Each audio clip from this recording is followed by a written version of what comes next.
ಇದು ಆಕಾಶ್ ಆಡಿಯೋ ಸಂಸ್ಥೆ ಬಂದು ಒಂದು 35 ವರ್ಷ ಮೇಲಾಗಿದೆ. ಫಸ್ಟ್ ಡೇ ಬಂದಾಗಿಂದ ನನ್ನ ಜೊತೆಗೆ ಏನು ಪ್ರೀತಿ ಏನಿತ್ತು ಅದು ಇವತ್ತರೆಗೂ ಅದೇ ಪ್ರೀತಿ ಇದೆ. ಪ್ರೀತ್ಸೆ ಅದು ಕೇಳಿದ ತಕ್ಷಣ ಆಡಿಯೋ ಚೆನ್ನಾಗಿದೆ, ನನಗೆ ಆಲ್ಬಮ್ ಎಷ್ಟಾದರೂ ಆಗಲಿ ನಂದು ಇದು ಅಂತೇಳಿ ಆ ಥರ ಪರ್ಚೇಸ್ ಮಾಡಿಬಿಟ್ರು. ನಮ್ಮಿಂದ ಆಡಿಯೋ ಔಟ್ ಏನು ಮಿಕ್ಸಿಂಗ್ ಸ್ಟುಡಿಯೋಗೆ ಹೋಗುತ್ತೋ ಅವ್ರು ಯಾವ ಲೆವೆಲ್ಗೆ ಅಪ್ಡೇಟ್ ಆಗಿದ್ದಾರೋ ನಾವು ಅದೇ ಲೆವೆಲ್ಗೆ ಅಪ್ಡೇಟ್ ಆಗ್ತಾನೆ ಇರಬೇಕು. ನಾನು ಒಬ್ಬನೇ ಸೀಟಲ್ಲಿ ಕೂತ್ಕೊಂಡು ಬೆಳಗಿಂದ ಸಾಯಂಕಾಲದವರೆಗೂ ಕೂತ್ರೆ ನಾನು ವರ್ಕ್ ಮಾಡೋ ಸ್ಟೈಲ್ ಬೇರೆ, ನನ್ನ ಬದಲು ಇನ್ನೊಬ್ಬನ ಕೂತ್ಸಿದ್ರೆ ಅದು ವರ್ಕ್ ಮಾಡೋ ಸ್ಟೈಲ್ ಬೇರೆ ಆಗುತ್ತೆ. ಆ ಪ್ಲಾನಿಂಗ್ ಒಂದು ಕೂತ್ಕೋಬೇಕು. ಸಿನಿಮಾ ವೈಸ್ ಜಾನರ್ ಮಾತಾಡಿದ್ರೆ ಕಾಮಿಡಿ ಅಥವಾ ಆ್ಯಕ್ಷನ್ನು ಅಥವಾ ಲವ್ ಅಥವಾ ಫ್ಯಾಮಿಲಿ ಆರ್ಟ್ ಸಿನಿಮಾ ಅಂತ ಈ ಥರ ಜಾನರ್ಸ್ ವೈಸ್ ಏನಾದರೂ ಟೆಂಪೋ ವ್ಯತ್ಯಾಸ ಇರುತ್ತಾ?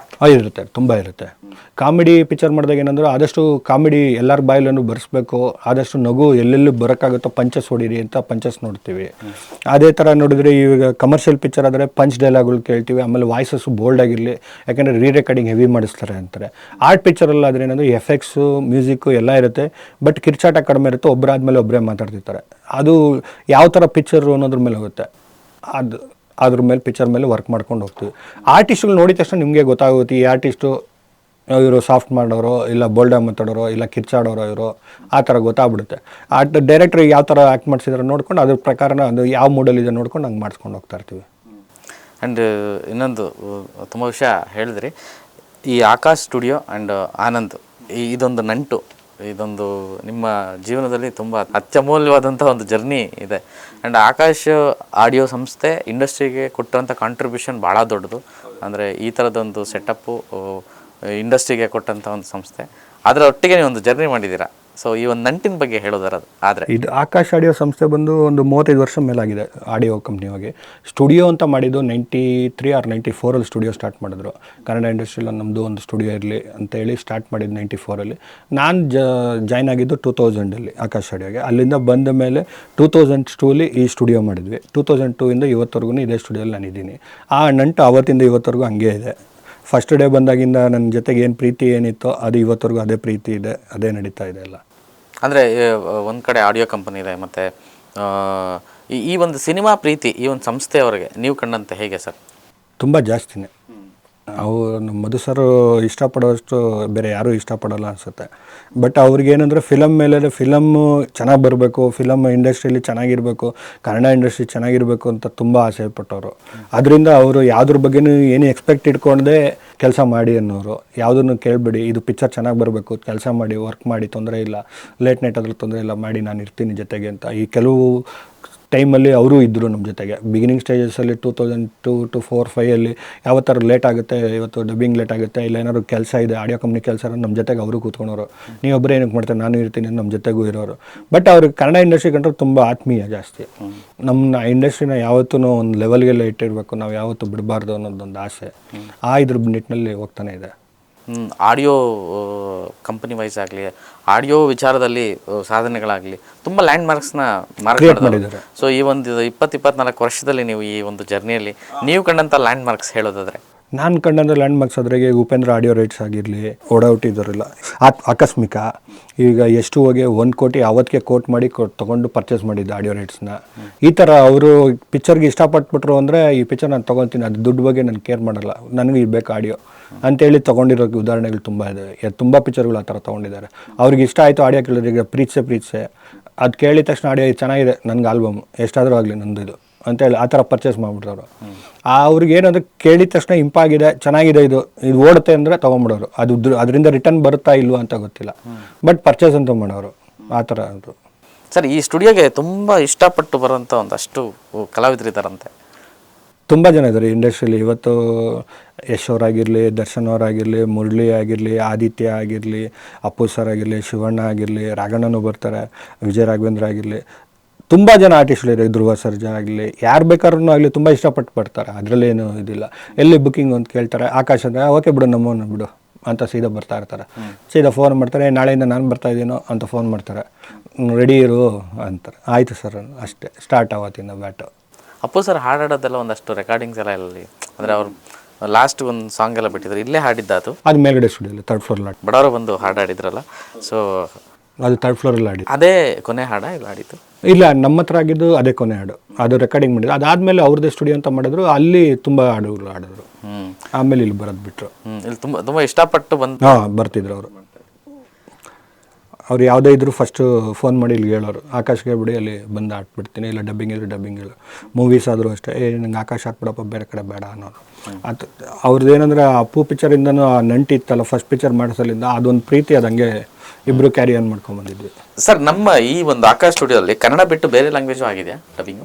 ಮಾಡಿದ್ವಿ, ತುಂಬ ಪಿಕ್ಚರ್ ಮಾಡಿದ್ವಿ, ನಡೆದಿದೆ ಆ ಥರ ಪಿಕ್ಚರ್ಗಳು ನಡೆದಿದೆ. ತಮ್ಮುಡು ತೆಲುಗು ಮ್ಯೂಸಿಕ್ಕು, ತೆಲುಗು ಪವನ್ ಕಲ್ಯಾಣ ಪಿಕ್ಚರ್, ಆ ಪಿಕ್ಚರ್ ಸಾಂಗ್ ರೆಕಾರ್ಡಿಂಗ್ ಆಗಿದೆ ಇಲ್ಲೇ. ಆ ಥರ ತುಂಬ ಪಿಕ್ಚರ್ಗಳು ರೆಕಾರ್ಡಿಂಗ್ಗಳು ನಡೆದಿದ್ದಾವೆ. ಅವಾಗ ಮ್ಯೂಸಿಕ್ ಡೈರೆಕ್ಟರ್ಗಳು ಬೆಂಗಳೂರಲ್ಲಿ ಇದ್ದೀರಿ ಅಂದರೆ ನಮ್ಮ ಸ್ಟುಡಿಯೋನೇ ಫಸ್ಟ್ ಪ್ರಿಫರ್ ಮಾಡೋರು. ಮ್ಯೂಸಿಕ್ ಡೈರೆಕ್ಟರ್ ಇಲ್ಲೇ ಬರ್ತೀವಿ ಅಂತ ಬುಕಿಂಗ್ ಮಾಡೋರು, ರೆಕಾರ್ಡಿಂಗ್ ಮಾಡ್ಕೊಂಡು ಹೋಗೋರು. ಆ ಥರ ಸಾಂಗ್ ರೆಕಾರ್ಡಿಂಗ್ ಮಾಡಿದ್ವಿ, ಡಬ್ಬಿಂಗು ಮಾಡಿದ್ವಿ, ತುಂಬ ಪಿಕ್ಚರ್ಸು ಮಾಡ್ತಾರೆ. ಇವಾಗ ಕೆಲವು ಆರ್ಟಿಸ್ಟ್ಗಳು ಇವಾಗ ಬೆಂಗಳೂರಿಗೆ ಬಂದಿದ್ವಿ ಅರ್ಜೆಂಟಾಗಿ ಸ್ಟುಡಿಯೋ ಬೇಕಂದ್ರೆ ಫಸ್ಟ್ ಪ್ರಿಫರೆನ್ಸ್ ಬರೋದು ನಾವೇನೇ ಬೆಂಗಳೂರಲ್ಲಿ. ಫಸ್ಟ್ ಫೋನ್ ಮಾಡ್ತಾರೆ, ಸರ್ ಈ ಥರ ಇದೆ ಬುಕಿಂಗ್ ಇದೆ ಬೇಕು ತೊಗೊತೀರಾ ಮಾಡ್ತೀರಾ ಡಬ್ಬಿಂಗ್ ಮಾಡಿಕೊಡ್ತೀವಿ. ಈಗ ತೆಲುಗು ಪಿಕ್ಚರ್ಗಳು ನಡೀತಾ ಇರುತ್ತೆ, ಮಲಯಾಳಮ್ಮು, ತಮಿಳು, ಯಾವ ಲ್ಯಾಂಗ್ವೇಜ್ ಬಂದರೂ ಮಾಡ್ತೀವಿ, ಅದರಲ್ಲಿ ಏನು ತೊಂದರೆ ಇಲ್ಲ. ಇಂಗ್ಲೀಷ್ ಬಂದರೂ ಮಾಡ್ತೀವಿ, ಆ ಥರನೂ ನಡೆಯುತ್ತೆ. ಸೊ ಎವ್ರಿ ಇಯರು ನಿಮ್ದು ಅಪ್ಡೇಷನ್ ಅಂತೂ ಇದ್ದೇ ಇರುತ್ತೆ, ನಮ್ಮ ಟೆಕ್ನಿಕಲಿ ಅಪ್ಡೇಟೆಡ್ ನಡೀತಾನೆ ಇರುತ್ತೆ. ಅದು ಮಾಡಲೇಬೇಕು, ಏಕೆಂದರೆ ಏನೆಂದರೆ ನಮ್ಮಿಂದ ಆಡಿಯೋ ಔಟ್ ಏನು ಮಿಕ್ಸಿಂಗ್ ಸ್ಟುಡಿಯೋಗೆ ಹೋಗುತ್ತೋ ಅವ್ರು ಯಾವ ಲೆವೆಲ್ಗೆ ಅಪ್ಡೇಟ್ ಆಗಿದ್ದಾರೋ ನಾವು ಅದೇ ಲೆವೆಲ್ಗೆ ಅಪ್ಡೇಟ್ ಆಗ್ತಾನೆ ಇರಬೇಕು. ಇಲ್ಲಾಂದರೆ ನಮ್ಮದು ಅವ್ರದ್ದು ಮ್ಯಾಚಿಂಗ್ ಆಗೋಲ್ಲ. ಆಮೇಲೆ ಕ್ವಾಲಿಟಿ ವೈಸು ಚೇಂಜ್ ಆಗ್ತಾ ಹೋಗುತ್ತೆ. ನಾವು ಕ್ವಾಲಿಟಿ ವೈಸು ನಾವು ಅಪ್ಡೇಟ್ ಆಗ್ತಿದ್ರೆ ಅವ್ರದ್ದು ಅಪ್ಡೇಟ್ ಆಗ್ತಾ ಇರುತ್ತೆ. ನಿಮ್ಗೆ ಆಡಿಯೋ ಕ್ವಾಲಿಟಿನೂ ಚೇಂಜ್ ಆಗ್ತಾ ಹೋಗುತ್ತೆ. ಕಂಪೇರ್ ಟು ನೀವು 2 ವರ್ಷದ ಹಿಂದೆ ನೋಡೋ ಪಿಕ್ಚರ್ಗೂ ಇವತ್ತು ನೋಡೋ ಪಿಕ್ಚರ್ಗೂ ಆಡಿಯೋ ಕ್ವಾಲಿಟಿ ಚೇಂಜಸ್ ಆಗ್ತಾನೆ ಇರುತ್ತೆ. ಅದ್ರ ಪ್ರಕಾರ ನಾವು ಸಾಫ್ಟ್ವೇರ್ಸ್ ಅಪ್ಡೇಟ್ ಆಗಲಿ, ಕನ್ಸೋಲ್ಗಳು ಅಪ್ಡೇಟ್ ಆಗಲಿ, ಸಾಫ್ಟ್ವೇರ್ ಸಿಸ್ಟಮ್ ಅಪ್ಡೇಟು ಎಲ್ಲ ನಡೀತಾ ಇರುತ್ತೆ. ಆಮೇಲೆ ನಿಮ್ಮ ಒಂದು technical collaboration and coordination, like ನೀವು ರಾಜನ್ ಅವರು ಅಂದರೆ ನಿಮ್ಮೆಲ್ಲ ಒಂದು ಬಾಂಡಿಂಗ್ ಇರುತ್ತೆ. ಇಲ್ಲೇ ಮಾಡಿದ್ದಾರೆ ಡಬ್ಬಿಂಗ್ ಅನ್ನೋದು ಅವ್ರಿಗೂ ಗೊತ್ತಾಗುತ್ತೆ, ಇಲ್ಲೇ ಇದು ಎಫೆಕ್ಟ್ಸ್ ಮಾಡಿದರೆ ನಿಮಗೂ. ಈ ಥರದೊಂದು ಬಾಂಡಿಂಗ್ ಹಿಂಗೆ ಅದೇನಂದ್ರೆ ನಂದು ಒಂದು 25 ವರ್ಷದ ಜರ್ನಿ. ಫಸ್ಟ್ ಪಿಕ್ಚರ್ ನಾನು ಇಂಡಸ್ಟ್ರಿಗೆ ಎಂಟ್ರಿ ಆದಾಗ ನನ್ನ ಫಸ್ಟ್ ಪಿಕ್ಚರ್ಗೆ ಎಫೆಕ್ಟ್ ಮಾಡೋಕ್ಕೆ ಬಂದಿದ್ದು ಅವರೇ. ಅಲ್ಲಿಂದ ಒಂದು ಬಾಂಡಿಂಗ್ ನಡ್ಕೊಂಬಂದು ನಾನು ಅಸ್ಟೆಂಟ್ ಆದಾಗಲಿದ್ದೂ ನೋಡಿದ್ದೀನಿ. ಅಲ್ಲಿಂದ ಬಾಂಡಿಂಗ್ ಹಂಗೆ ನಡ್ಕೊಂಬಂದಿದೆ. ಅದರಿಂದ ಗೊತ್ತಾಗ್ಬಿಡುತ್ತೆ ನಮಗೆ ಇದು ಅವ್ನು ಮಾಡಿದ್ದೆ, ಇದು ನಾನು ಮಾಡಿದ್ದು ಅಂತ ಹಂಗೆ ಗೊತ್ತಾಗೋಗುತ್ತೆ ಇಮಿಡಿಯೇಟಾಗಿ. ಸರ್, ಒಂದು ವಜ್ರೇಶ್ವರಿ, ಇನ್ನೊಂದು ಆಕಾಶ. ಇಲ್ಲಿ ದೀಪು ಎಸ್ ಕುಮಾರ್ ಆಗಿರ್ಬೋದು, ಶಶಿ ಸರ್ ಆಗಿರ್ಬೋದು ಹಿಂದೆ, ಆಮೇಲೆ ಅವ್ರ ಮಗ ದೀಪು, ಅದಾದಮೇಲೆ ರಾಜನ್ ಅವರು, ಮತ್ತು ನೀವು ಈ ತ್ರಿಮೂರ್ತಿಗಳು ಅಂತಲೇ ಕರೀತಾರೆ ನಿಮ್ಮನ್ನು ಒಂದು ಇಂಡಸ್ಟ್ರಿಲಿ. ಸೊ ನಿಮ್ಮ ಒಂದು ಕೋಆರ್ಡಿನೇಷನ್ ಆ್ಯಂಡ್ ವರ್ಕಿಂಗ್ ಆ್ಯಂಡ್ ನೀವು 3 ಜನ ಹೆಸರು ಅಲ್ಲಿ ಬಿದ್ದಿದೆ ಅಂತಂದರೆ ಆ ಸಿನಿಮಾ ಮೇಲೆ ಒಂದು ಹೋಪು. ಅದು ಟೆಕ್ನಿಕಲ್ ಲಿಸ್ಟಲ್ಲಿ ನೋಡ್ತೀವಲ್ಲ ಪೇಪರಲ್ಲಿ ಅಥವಾ ಉದಯವಾಣಿಲಿ, ಇದರಲ್ಲಿ ಅದೊಂದು ಹೋಪು ಸಿನಿಮಾಗ. ನಮ್ದೇನು ಅಂದರೆ ನಾವು 3 ಜನ ಆ ಪಿಕ್ಚರ್ ಕೆಲಸ ಮಾಡ್ತಿದ್ದೀವಿ ಅಂತಂದರೆ ಆ ಮ್ಯೂಚುವಲಿ ಒಂದು ಇದ್ದೇ ಇರುತ್ತೆ. ಇವನು ಈ ಥರ ಲೆವೆಲಿಗೆ ಮಾಡ್ತಾನೆ ಕೆಲಸ, ನಾನು ಈ ಥರ ಮಾಡಬೇಕು, ನಾನು ಈ ಥರ ಮಾಡಿದ್ದೀನಿ ಅಂದರೆ ಅವ್ನು ಆ ಥರ ಮಾಡ್ತಾನೆ.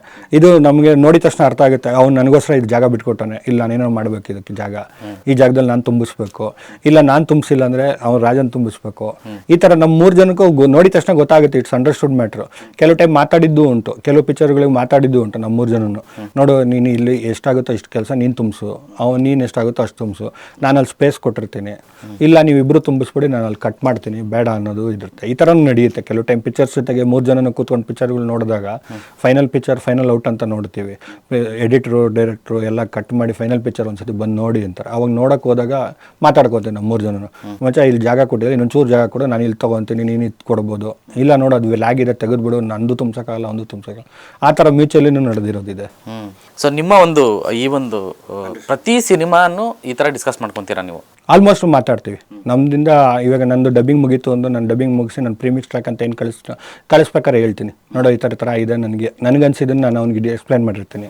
ಅವನು ಎಡಿಟ್ ಮಾಡಿದ್ಮೇಲೆ ನನಗೆ ಫೋನ್ ಹೊಡಿತಾನೆ, ನೋಡಿ ಇದು ಎಡಿಟ್ ಮಾಡಿದ್ದೀನಿ, ನಿಂಗೆ ಓಕೆ ಅನ್ಸುತ್ತಾ ನೋಡು, ಇಲ್ಲ ಆಡಿಯೋ ಇನ್ನೊಂದ್ಸತಿ ಡಬ್ ಮಾಡಬೇಕಾ, ಇಲ್ಲ ಇದನ್ನು ಕಿತ್ತಾಕ್ಬೋಣ ಆಡಿಯೋ, ನೀನು ನೋಡು ಅಂತ. ಈಗ ನಮ್ಮಿಬ್ಬರಿಗೂ ಗೊತ್ತಾಗಿ ಏನಾದ್ರು ನಮಗೂ ಡೌಟ್ ಇದೆ, ನಾವು ತಿರ್ಗಿ ರಾಜನ್ ಕೇಳ್ತೀವಿ, ರಾಜನ್ ನೋಡು ಹೆಂಗಿದೆ ಇದು, ಇದೇನಾದ್ರು ಮಾಡಬೇಕಾ ಇಂಪ್ರೂವೈಸು. ಈ ಥರ ನಮ್ಮ 3 ಜನದಲ್ಲೂ ನಡೀತಾ ಇರುತ್ತೆ. ಬಟ್ ಅದು ಏನಂದ್ರೆ ಹೊರಗಡೆ ಗೊತ್ತಾಗಲ್ಲ ಯಾರಿಗೂ, ನಾವು ಯಾರಿಗೂ ಡಿಸ್ಕ್ಲೋಸ್ ಮಾಡಲ್ಲ. ನಮ್ಮ 3 ಜನದಲ್ಲೇ ನಾವು ಮಾತಾಡ್ಕೊಂಡಿರ್ತೀವಿ, ಅದನ್ನು ಮಾತಾಡಿ ಆ ಪಿಕ್ಚರ್ಗೆ ಏನೇನು ಬೇಕೋ ಅದನ್ನು ಮಾಡ್ಕೊಂಡು ಹೋಗ್ತಾ ಇರ್ತೀವಿ. ಬಟ್ ಅದು ಯಾರಿಗೂ ಗೊತ್ತಾಗಲ್ಲ. ಅಲ್ಲ, ಈ ಸ್ಟುಡಿಯೋಗೆ ಬಂದಿರೋ 90% ಸಿನಿಮಾಗಳು ಸೂಪರ್ ಸಕ್ಸಸ್ಸು. ಅಂದರೆ ಜರ್ನಿ ನೋಡ್ತಾ ಹೋಯ್ತು ಅಂತಂದರೆ ಆವ್ರೇಜ್ ತೊಗೊಂಡ್ರು 85 to 90% ಸಕ್ಸಸ್ಸು. ಆ ಸಕ್ಸಸ್ ಸೀಕ್ರೆಟೇ ಈ ಒಂದು ಟೆಕ್ನಿಕಲ್ ಕೊಲಾಬ್ರೇಷನ್ ಅಂತ. ಟೆಕ್ನಿಕಲ್ ಕೊಲಾಬ್ರೇಷನ್ ಇನ್ನೊಂದು ಇನ್ವಾಲ್ವ್ಮೆಂಟ್ ಇರ್ಬೋದು. ಪಿಕ್ಚರ್ಗಳ ಜೊತೆ ನಾವು ಏನು ಜೊತೆ ಇನ್ವಾಲ್ವ್ಮೆಂಟ್ ಆಗ್ತೀವಿ, ನಾವು ಇದನ್ನ ಔಟ್ಪುಟ್ ಹೆಂಗೆ ತೆಗಿಬೇಕು, ನಮ್ಮ ಪ್ಲ್ಯಾನಿಂಗ್ ಏನು.